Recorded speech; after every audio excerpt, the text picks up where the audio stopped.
Pakistan stock exchange में कारोबारी हफ्ते के दूसरे रोज बरोज मंगल 5 दिसंबर 2017 को मार्केट में मंदी का रुझान देखा जा रहा है। PSX 100 इंडेक्स 9 पॉइंट्स की कमी के साथ 40,040 पॉइंट्स की सतह पर ट्रेड कर रहा है।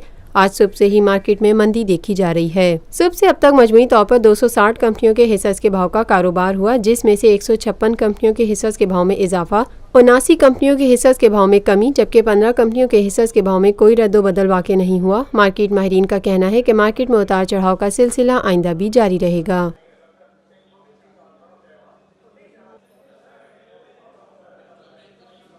Lotus Lake Towers, a groundbreaking endeavor by Lotus Properties.